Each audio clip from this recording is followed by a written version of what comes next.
Dear students and viewers of info channel, अस्सलाम वालेकुम students and viewers. उम्मीद करता हूं कि आप सब ठीक होंगे और ज़बरदस्त होंगे। आज की वीडियो में हम डिस्कस करने जा रहे हैं डायमेंशन ऑफ फिजिकल क्वांटिटी, जो कि आज का हमारा टॉपिक है।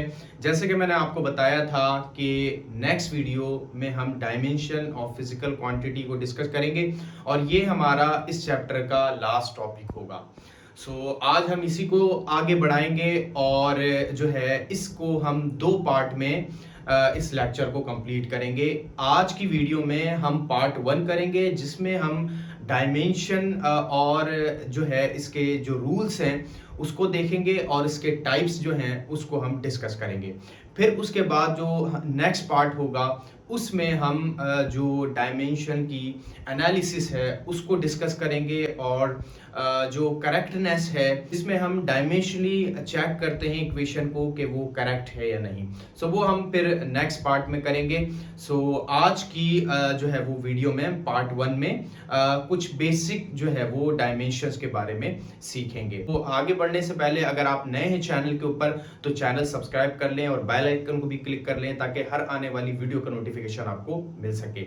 मैं हूं मोहम्मद बिलाल, आपका मेंटर टीचर, एंड आप देख रहे हैं फाइनफो channel. Dimension of physical quantity में बढ़ने से पहले मैं थोड़ा सा प्रीवियस वीडियो को रिकॉल कर देता हूं या फिर प्रीवियस टॉपिक को रिकॉल कर देता हूं। लेक्चर डिस्कस किया था about rounding off data and significant figure. सबसे पहले मैं राउंडिंग ऑफ नंबर्स या फिर राउंडिंग ऑफ डेटा के बारे में आपको बता देता हूं। राउंडिंग ऑफ नंबर्स और डेटा हमारे पास वो मेथड है जिसमें हम क्या करते हैं, जो डिजिट्स होते हैं उसको हम रिड्यूस करते हैं। जो अननेसेसरी डिजिट होते हैं उसको डेसिमल के बाद कुछ एक्यूरेसी तक जो है वो हम क्या करते हैं, डिजिट को रिड्यूस करते हैं। इसको हम राउंडिंग ऑफ नंबर्स कहते हैं। इसमें हमने कुछ इसके रूल्स भी स्टडी किए और जो है वो कुछ एग्जांपल्स भी इंपॉर्टेंट हमने इसमें डिस्कस की। इसी तरह से फिर उसके बाद जो है हमने साइंटिफिक नोटेशन को स्टडी किया। साइंटिफिक नोटेशन क्या है? अ वेरी स्मॉल और large value to express in the scientific way और power of 10 is known as scientific notation. तो इसको जो है वो साइंटिफिक नोटेशन कहते हैं। इसमें हमने कुछ नंबर्स देखे और उसमें जो है वो फिर उसको साइंटिफिक नोटेशन में उसको कन्वर्ट किया। इसको हम स्टैंडर्ड फॉर्म भी कहते हैं। उसके बाद हमने एक्यूरेसी को डिस्कस किया। एक्यूरेसी क्या है? उसके बाद जो है वो हमने सिग्निफिकेंट फिगर को डिस्कस किया। सिग्निफिकेंट फिगर क्या है? जितने भी नॉन डिजिट्स होते हैं, इंटीजर्स नंबर्स होते हैं एक्सेप्ट जीरो, ये तमाम ही सिग्निफिकेंट फिगर कहलाते हैं। जीरो किसी कंडीशन में सिग्निफिकेंट होता है और किसी कंडीशन में सिग्निफिकेंट नहीं होता है। इसके ऊपर हमने कंप्लीट डिस्कशन की और इसके कुछ रूल्स भी हमने वहां पर डिस्कस किए विद एग्जांपल्स। ये जो है वो प्रीवियस टॉपिक्स हमने डिस्कस किया है। अगर आपने नहीं देखा तो डिस्क्रिप्शन में उसका लिंक आपको मिल जाएगा, वहां से आप लाजमी देख लें। आज हम जो है वो अब हम आ जाते हैं अपने topic dimension of physical quantity पे।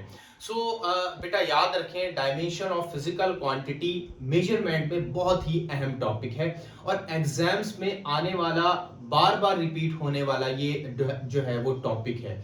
इसके सवाल जो है वो अक्सर बार बार रिपीट हो जाते हैं। इसलिए इसको स्टडी करना इसलिए भी जरूरी है। अब अगर बात करें फिजिक्स में इसकी क्या अहमियत है, देखें जब फिजिक्स में मेजरमेंट के ऊपर काम हो रहा था, फिजिकल क्वांटिटी जो है वो इंट्रोड्यूस हो रही थी आहिस्ता आहिस्ता, तो फिर फिजिकल क्वांटिटी में जो है वो इजाफे की वजह से क्या हुआ कि फिजिकल क्वांटिटी को आइडेंटिफाई करना, इसको रिकॉग्नाइज करना थोड़ा सा मुश्किल हो गया क्वालिटेटिव एतबार से, क्योंकि एक क्वांटिटी जो है उसको कई फार्मूलाज में हम क्वांटिटेटिव एतबार से मेजर कर सकते हैं। जिस तरह से लेंथ है, लेंथ को जो है वो फीट में और इसी तरह से जो है वो मीटर में, किलोमीटर में, सेंटीमीटर में, इन तमाम ही यूनिट में हम मेजर कर सकते हैं। तो ये तो है क्वांटिटेटिव मेजरमेंट के क्वांटिटेटिव लिहाज से जो है वो तो हम उसको मेजर कर सकते हैं, लेकिन इसकी स्पेसिफिक एक आइडेंटिटी क्या है, ये जो है वो साइंटिस्ट इसके लिए जो है वो काफी रिसर्च कर रहे थे। इसी तरह से जो है अगर हम बात कर लें जो फिजिकल क्वांटिटीज के फॉर्मूलाज हैं, बहुत से फिजिकल क्वांटिटीज के फॉर्मूलाज जो है वो क्वांटिटेटिव नेचर के एतबार से सेम है। जैसे कि फॉर्मूला, जैसे कि हम फोर्स की बात करें तो हमारे पास लॉ ऑफ यूनिवर्सल ग्रेविटेशन में भी हम फोर्स को स्टडी करते हैं, इसी तरह से न्यूटन सेकंड लॉ में भी फोर्स को स्टडी करते हैं, इसी तरह से बहुत सारे टॉपिक में हम फोर्स को स्टडी करते हैं। तो उसमें हम क्वांटिटेटिव मेजरमेंट के एतबार से तो अलग अलग हम उसको जो है वो मेजर कर सकते हैं, लेकिन क्वालिटेटिव जो इसकी मेजरमेंट है, क्वालिटी के एतबार से कोई इसकी एक फिक्स आइडेंटिटी नहीं थी। तो इसके लिए जो अहम रोल प्ले किया है वो फिजिक्स में जो मैथमेटिशियन थे, इन्होंने बहुत बड़ा रोल प्ले किया है। जहां मेजरमेंट में इन्होंने रोल प्ले किया है, वहीं दूसरे जो एंगल हैं उस पर भी जो है वो मैथमेटिशियन ने वर्क करके इस डायमेंशन को भी उन्होंने सॉल्व किया है, इस जो गिट्टी है इसको भी सुलझाया है। सो यहां पर जो है फिर क्या होता है कि जोसेफ फोरियर ये एक मैथमेटिशियन है और ये एक जो है एक टॉपिक इंट्रोड्यूस करवाते हैं। ये जो है वो एक आइडिया देते हैं फिजिक्स में फिजिकल क्वांटिटी को आइडेंटिफाई करने के लिए, फिजिकल क्वांटिटी को उसकी नेचर को रिप्रेजेंट करवाने के लिए एक आइडेंटिटी देते हैं जिसको कहते हैं डायमेंशन ऑफ फिजिकल क्वांटिटी। सो इसलिए ये डायमेंशन ऑफ फिजिकल क्वांटिटी बहुत ही ज्यादा जरूरी है ताकि हम डिफरेंट फिजिकल क्वांटिटीज को डिफरेंट जो है वो क्वांटिटेटिव जो मेजरमेंट है फिजिकल क्वांटिटी की उसको क्या कर सके, आइडेंटिफाई कर सके उसकी नेचर के जरिए। अब आगे बढ़ते हैं। तो इसको तो जोसेफ फोरियर ने इंट्रोड्यूस करवा दिया। अब ये है क्या, it shows the qualitative nature of physical quantity. ये क्वालिटेटिव नेचर को जो है वो रिप्रेजेंट करती है डायमेंशन फिजिकल क्वांटिटी की। जैसे कि अगर हम लेंथ की बात करें, जैसे कि मैंने आपको बताया कि लेंथ सेंटीमीटर, मीटर, फीट और इसी तरह से किलोमीटर, डिफरेंट इसके जो है वो क्वांटिटेटिव मेजरमेंट है, डिफरेंट यूनिट है। लेकिन इसकी नेचर क्या है, इसकी आइडेंटिटी क्या है? इसकी आइडेंटिटी लेंथ है।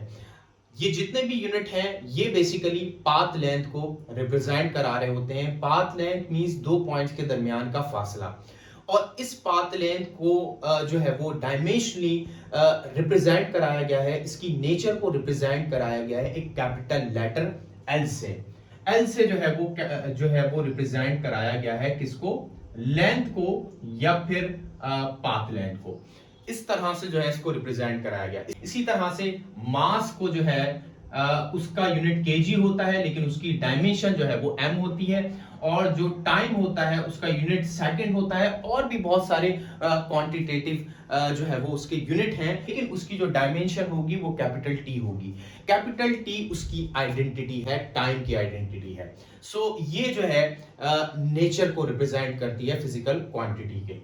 अब जो नेक्स्ट पॉइंट है, it is the method of analysis in which different physical quantities are expressed in term of base quantity. अब इसमें क्या होता है कि डिफरेंट फिजिकल क्वांटिटी को जो है वो हम एक्सप्रेस करते हैं बेस क्वांटिटी में या फिर जो है वो यूनिट के अंदर। बेस क्वांटिटी में या फिर जो है वो उसके बेस यूनिट में हम मेजर करते हैं डिफरेंट फिजिकल क्वांटिटी को, और इस तरह से जो है ये डायमेंशन हमारे पास फाइनली बनती है। मिसाल के तौर पर अगर हम बात करें फोर्स की, तो फोर्स जो है ये इसका यूनिट जो है वो न्यूटन होता है और इसका फॉर्मूला है MA। ये इसका फॉर्मूला है।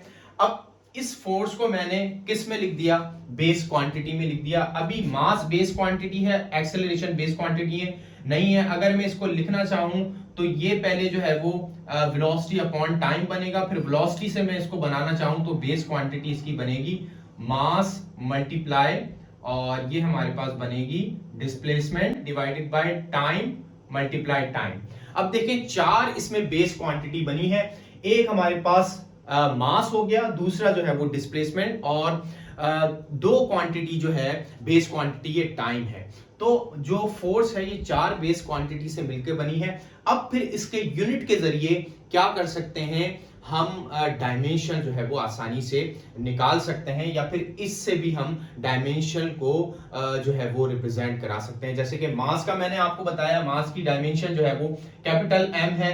पहले हम क्या करेंगे, पहले उसको यूनिट में कन्वर्ट करेंगे, फिर इसकी डायमेंशन बनाएंगे। इसी तरह से डिस्प्लेसमेंट जो है इसका यूनिट मीटर होता है, और भी बहुत सारे क्वांटिटेटिव यूनिट हैं इसके, लेकिन इसकी जो आइडेंटिटी है, इसकी जो डायमेंशन है वो है एल, कैपिटल एल।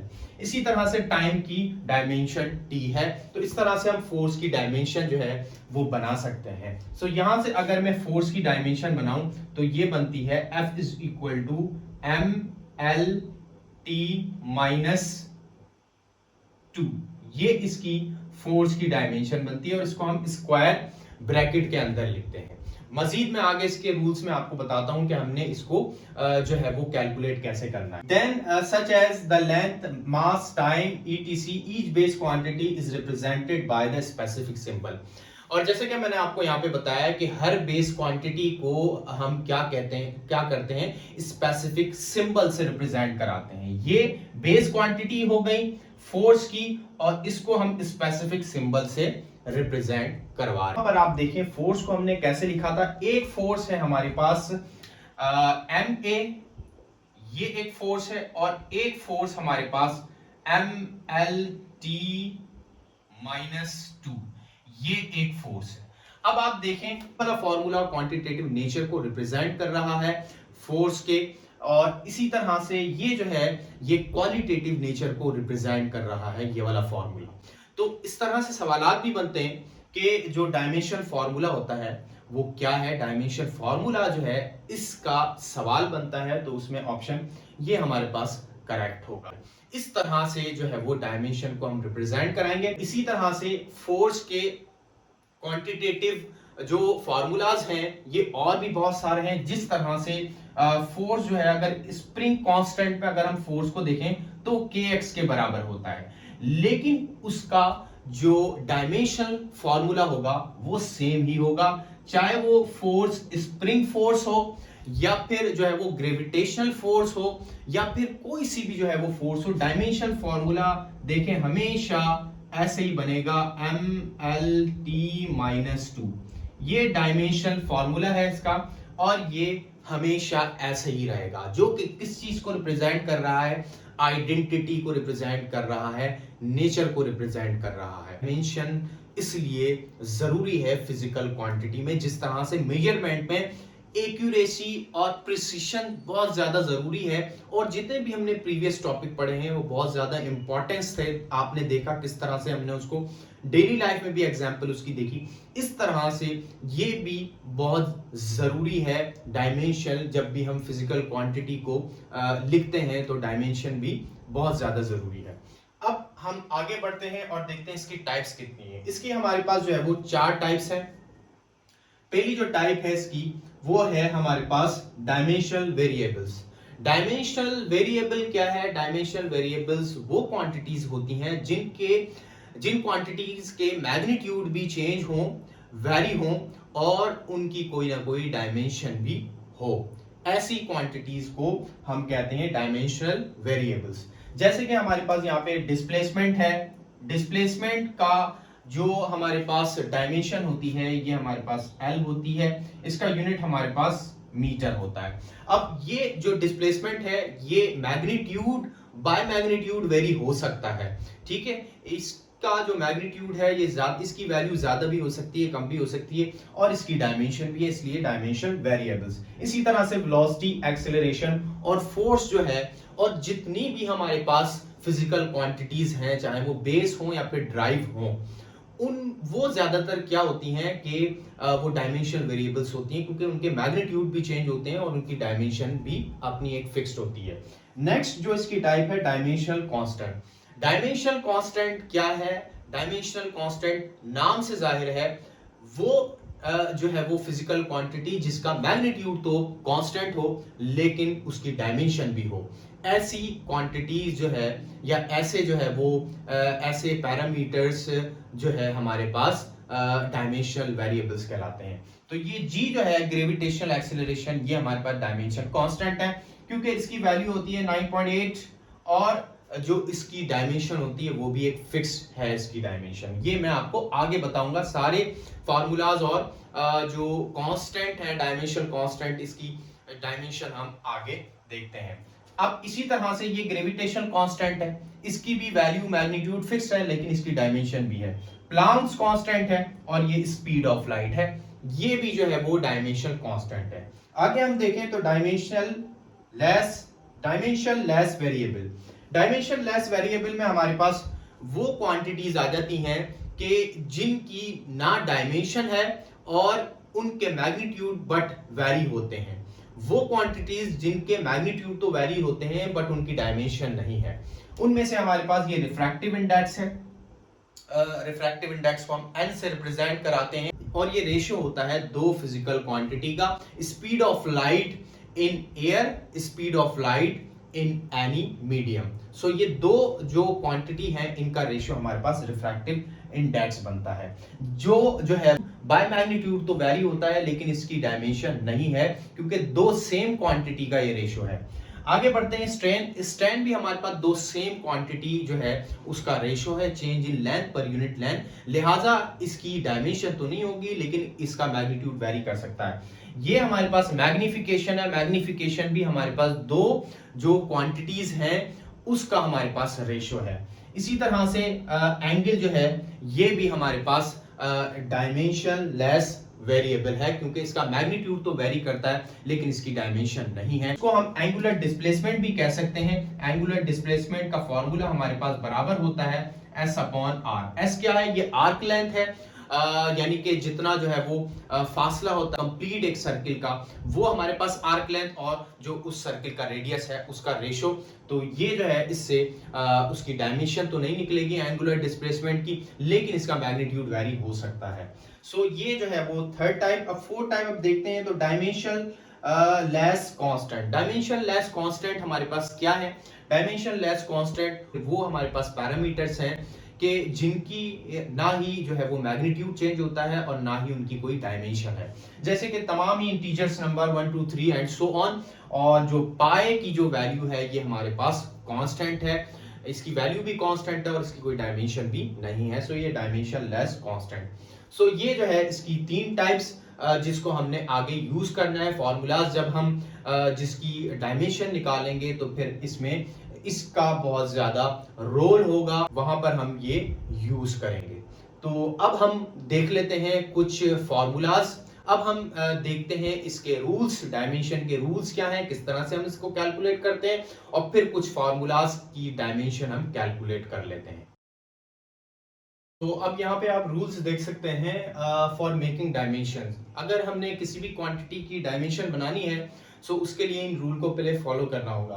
तो ये जो है हमारे पास पहला रूल जो है it is represent by square bracket. Dimension को हमेशा स्क्वायर ब्रैकेट के अंदर लिखते हैं इस तरह से। दूसरा जो इसका जो रूल है, dimension of length mass time is LMT, ये तो मैंने आपको बता दिया। और इसी के साथ आप याद रखें वैसे हमारे पास 7 बेस क्वांटिटीज होती हैं और इन 7 बेस क्वांटिटी के हमारे पास अलग अलग यूनिट हैं और इनके डायमेंशंस भी अलग अलग हैं, लेकिन ज्यादातर जो बेस क्वांटिटी की डायमेंशन यूज होती हैं वो इन 3 बेस क्वांटिटी की डायमेंशन यूज होती हैं। और मोस्टली जो है वो डिफरेंट फिजिकल क्वांटिटीज या फिर जो है वो जो ड्राइव क्वांटिटीज हैं मोस्टली वो हम इन 3 ही बेस क्वांटिटीज से मिलकर बनाते हैं। तो इसलिए इन 3 की जो इंपॉर्टेंस है वो बहुत ज्यादा है। बाकी जो हमारे पास 7 बेस क्वांटिटीज हैं उसकी जो डायमेंशन है वो भी मैं आपको यहां पर बता देता हूं। सबसे पहले जो है हमारे पास लेंथ है, तो लेंथ की डायमेंशन L है। उसके बाद अगर हम मास की देखें तो मास हमारे पास उसकी डायमेंशन है कैपिटल M। इसी तरह से अगर हम टाइम देखें तो टाइम की डायमेंशन हमारे पास है कैपिटल T। इसी तरह से टाइम के बाद हमारे पास टेम्परेचर आता है। टेम्परेचर की जो डायमेंशन है हमारे पास K है, K से इसको रिप्रेजेंट करवाते हैं। इसी तरह से टेम्परेचर के बाद अगर हम करंट की बात करें तो करंट की जो डायमेंशन है इसको हम A से रिप्रेजेंट करवाते हैं। करंट का यूनिट हमारे पास एम्पेयर होता है, इलेक्ट्रिक करंट का यूनिट, और इसकी डायमेंशन भी यही है, कैपिटल ए से रिप्रेजेंट कराते हैं। लेकिन ये इसका जो यूज है वो इतना ज्यादा नहीं होता। बहुत रेयर केस में जब हमें जो है वो करंट की डायमेंशन निकालनी होती है, या फिर जो है वो हम करंट इलेक्ट्रिसिटी के टॉपिक में कोई फार्मूला जो है वो ड्राइव करते हैं, जैसे कि ओम्स लॉ वगैरह, तो उसमें अगर हमें डायमेंशन बनानी हो तो फिर हम इसका यूज करते हैं। इसमें सम टाइम जो है करंट की डायमेंशन आई ली जाती है, यानी कि सम टाइम जो है इसकी डायमेंशन आई से भी रिप्रेजेंट करवाई जाती है। इसी तरह से जो हमारे पास अमाउंट ऑफ सब्सटेंस है, अमाउंट ऑफ सब्सटेंस, इसकी जो डायमेंशन है, इसकी डायमेंशन हमारे पास कैपिटल एन है, यानी कि number of moles. Number of moles को हम एन से रिप्रेजेंट कराएंगे और ये इसकी डायमेंशन है। Intensity of light, intensity of light की डायमेंशन हमारे पास आई है, ये जो है इसकी डायमेंशन है। इस तरह से जो है ये हम डायमेंशन को रिप्रेजेंट करते हैं, 7 बेस क्वांटिटीज और उसकी डायमेंशन। जैसे कि मैंने कहा आपको कि जो यूज है इन तमाम बेस क्वांटिटीज में, वो इन 3 का यूज ज्यादा है, क्योंकि ज्यादातर ड्राइव क्वांटिटीज इन 3 बेस क्वांटिटीज से मिलकर बनी है। अब आगे आ जाते हैं, तो the quantity does not exist, the power of its dimension taken as 0। वो डायमेंशन जो एग्जिस्ट नहीं करेगी, उसकी डायमेंशन के ऊपर पावर 0 आएगी। जैसे कि यहाँ पे आप देख सकते हैं, यहाँ पे m के ऊपर पावर 0 है, जिसको m नॉट भी कहा जा सकता है, LT-1। ये LT-1 किसकी डायमेंशन है? ये वेलोसिटी की डायमेंशन है। अभी इसको हम आगे देखते हैं। ये वेलोसिटी और स्पीड की डायमेंशन है। इसका मतलब यहाँ पर m नहीं है, तो ये किसकी डायमेंशन होगी? ये जो है हमारे पास वेलोसिटी की डायमेंशन हो गई। इसी तरह से ये आपको इस तरह के सवाल भी बनाकर दिए जाएंगे कि ये जो है वो किसकी डायमेंशन है, लेकिन जब आप देखेंगे कि पावर 0 लगा हुआ है, it means it not exist, कि वो डायमेंशन जो है उस क्वांटिटी को एग्जिस्ट नहीं करती है। अब हम आगे देखते हैं, तो फोर्थ रूल है हमारा, in order to calculate the dimension to convert it first into the unit then dimension. Dimension को निकालने के लिए सबसे जो इजी वे है वो है इसका यूनिट। पहले आप यूनिट में जाएं, फिर उसके बाद उसकी डायमेंशन निकालें। हमेशा आपके लिए जो है वो आसानी रहेगी। अगर आप डायमेंशन को डायरेक्ट जो है वो कैलकुलेट करने की कोशिश करेंगे, तो सम टाइम ऐसा होता है डायमेंशन जो है वो फॉर्मूला अगर ड्राइव जो है वो क्वांटिटी का है, या फिर जो है वो हमारे पास कोई ड्राइव इक्वेशन है, तो उसमें फिर अक्सर जो है वो मिस्टेक्स हो जाती है और जो है वो उसमें एरर आ सकता है। लिहाजा उसमें आपने क्या करना है कि सबसे पहले अगर आपको गलती को, एरर को एलिमिनेट करना है, तो फिर उसको आपको क्या करना होगा कि पहले आप उसको यूनिट में कन्वर्ट करें, उसका यूनिट निकालें, फिर देन उसकी फाइनल डायमेंशन बनाएं। जैसे कि हमारे पास जो वेलोसिटी है, वेलोसिटी का जो यूनिट है वो है मीटर पर सेकंड।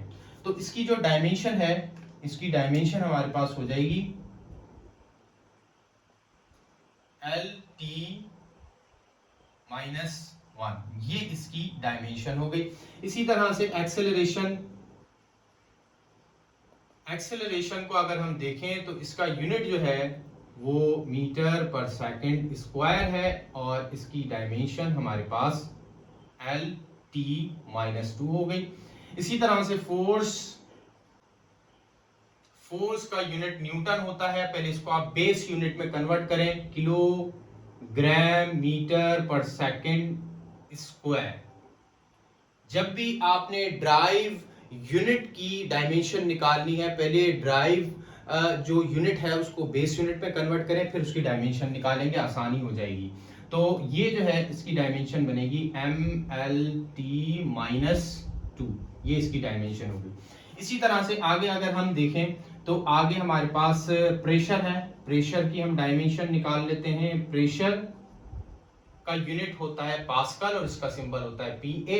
अब आपने किस में कन्वर्ट करना है? इसको बेस यूनिट में करना है, ये ड्राइव यूनिट है। तो पहले आप कन्वर्ट करें न्यूटन पर मीटर स्क्वायर में, ठीक है। पहले आप दोबारा ड्राइव यूनिट में जाएं, क्योंकि 1 pascal is equal to 1 newton per metre square. फिर आप यहां से आगे बढ़ेंगे तो ये हो जाएगा किलोग्राम मीटर पर सेकंड स्क्वायर और इंटू मीटर पर मीटर स्क्वायर। तो ये जो है बेस यूनिट हो गया। अब आप क्या करें, इसको सिंप्लीफाई करें तो ये कुछ इस तरह से हो जाएगा, किलोग्राम मीटर पर और पर सेकंड स्क्वायर। यहां से ये m कैंसिल हो गया, जो पावर आएगी ये -1 में आएगी। तो इसकी डायमेंशन m l -1 t -2, ये इसकी डायमेंशन हो गई। तो इस तरह से कोई भी आपको फॉर्मूलाज दिया जाए तो आप उसकी डायमेंशन इस तरह से निकालेंगे। अब कुछ और फॉर्मूलाज हम देख लेते हैं, उसकी डायमेंशन देखते हैं। और कुछ ऐसे भी सवालात आते हैं हमारे पास जिसमें दो या दो से ज्यादा जो फॉर्मूलाज होते हैं उनकी डायमेंशन सेम होती है, क्योंकि जो उसकी क्वालिटेटिव नेचर है वो सेम रिप्रेजेंट कर रही होती है उस क्वांटिटी को या उस फॉर्मूले को, इसलिए उसकी डायमेंशन सेम होती है। बट उसकी जो क्वांटिटेटिव नेचर है वो डिफरेंट होती है। अब इसको देखते हैं, जैसे कि टॉर्क है, टॉर्क का जो यूनिट होता है वो हमारे पास होता है न्यूटन मीटर। सबसे पहले इसका यूनिट निकालेंगे, किलोग्राम मीटर पर सेकंड स्क्वायर और ये मीटर। तो यहां से इसकी डायमेंशन बन जाएगी हमारे पास किलोग्राम मीटर स्क्वायर पर सेकंड स्क्वायर, और ये फाइनल डायमेंशन बनी है m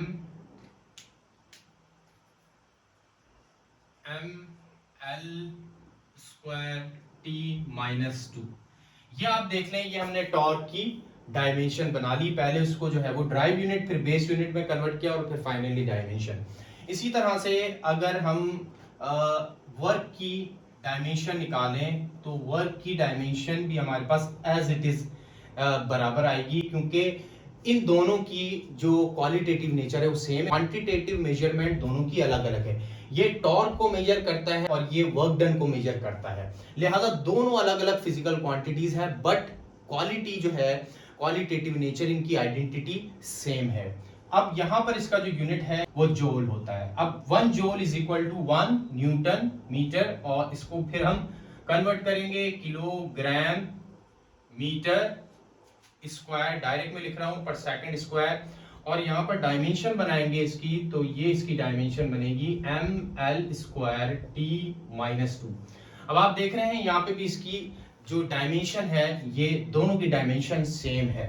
इसी तरह से ऐसी फिजिकल क्वांटिटी है जिसकी डायमेंशन जो है वो सेम है, और वो है हमारे पास एनर्जी। अब एनर्जी हमारे पास काइनेटिक एनर्जी हो या फिर पोटेंशियल एनर्जी हो, कोई सी हो। यहां पर हमारे पास काइनेटिक एनर्जी हो, ठीक है, या फिर पोटेंशियल एनर्जी हो किसी भी सिस्टम के अंदर, या फिर मास एनर्जी इक्वेशन जो बराबर है इज इक्वल टू mc², ठीक है, ये वाली एनर्जी हो, या फिर प्लांक्स कांस्टेंट की जो एनर्जी है हमारे पास is equal to h new.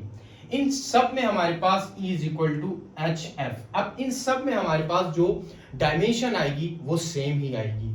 पहले हम क्या करते हैं, इसका जो है वो फॉर्मूला देखते हैं। यहां से अगर काइनेटिक एनर्जी का फॉर्मूला देखें तो यहां से हमारे पास बनता है हाफ mv², और यहां से अगर आप यूनिट से इसका बेस यूनिट बनाना चाहें तो इसका जो है वो मास का यूनिट kg, और यहां से मीटर स्क्वायर पर सेकंड स्क्वायर। काइनेटिक एनर्जी का यूनिट जो है वो सेम आ गया है, किलोग्राम मीटर स्क्वायर पर सेकंड स्क्वायर। इसी तरह से पोटेंशियल एनर्जी का यूनिट mgh नॉर्मली हम देखते हैं, तो इसका किलोग्राम मीटर स्क्वायर पर सेकंड स्क्वायर, इसका भी बेस यूनिट सेम ही है।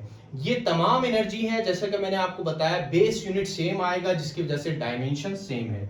इसी तरह से यहां से अगर हम लेंगे तो ये भी किलोग्राम और मीटर स्क्वायर पर सेकंड स्क्वायर, और यहां से भी हमारे पास ये h प्लांक्स कांस्टेंट, इसका यूनिट होता है जूल इनटू सेकंड, और इसका यूनिट होता है पर सेकंड। ये सेकंड से और ये कैंसिल हो जाएगा, जूल जो है हमारे पास बराबर होता है किलोग्राम मीटर स्क्वायर पर सेकंड स्क्वायर। अब आप देख रहे हैं ये एनर्जीज के फॉर्मूलाज अलग अलग हैं, क्वांटिटेटिव मेजरमेंट अलग अलग है एनर्जी की, बट इनकी जो डायमेंशन है वो सेम होगी, क्योंकि इनके बेस जो यूनिट है वो सेम आ रहे हैं। अब इन तमाम के बेस यूनिट हमारे पास सेम है, तो लिहाजा किलोग्राम मीटर स्क्वायर पर सेकंड स्क्वायर है, लिहाजा इनकी डायमेंशन भी सेम होगी ml²T-2।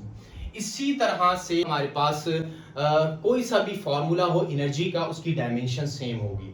अब सवाल ये आता है कि ये तीनों फॉर्मूला जो है आपको दे दिए जाते हैं इसके पेयर बना के, सम टाइम पेयर बना के और सम टाइम जो है वो तीनों एक साथ दे दी जाती हैं और अलग अलग इसके ऑप्शंस होते हैं। फिर हमसे पूछा जाता है कि इनमें से किस ऑप्शन में जो डायमेंशन है वो सेम है। तो फिर हम इसके ऊपर जो है वो टिक लगाते हैं कि टॉर्क, वर्क और एनर्जी की डायमेंशन जो है वो सेम है, डायमेंशनल फॉर्मूला, या फिर आप कह सकते हैं कि इनका सेम है। तो इस तरह से जो है वो आप डायमेंशन कैलकुलेट कर सकते हैं। अब हमारे पास कोई सा भी फॉर्मूला हो, आप उसकी डायमेंशन जो है वो आसानी से निकाल सकते हैं। अब यहाँ पे मैं आपको कुछ और फॉर्मूलाज जो है वो देता हूँ, यहाँ पे आपने फॉर्मूला सॉल्व करना है और फिर जो है ये आज का आपका असाइनमेंट होगा और फिर इसके बाद हम नेक्स्ट पार्ट करेंगे और नेक्स्ट पार्ट में फिर हम इसमें हम करेक्टनेस चेक करते हैं, फिजिकल क्वांटिटी का फॉर्मूला डिराइव करते हैं डायमेंशन के थ्रू, वो हम फिर नेक्स्ट पार्ट में देखेंगे। पहला है सवाल आपका कि आपने डायमेंशन निकालनी है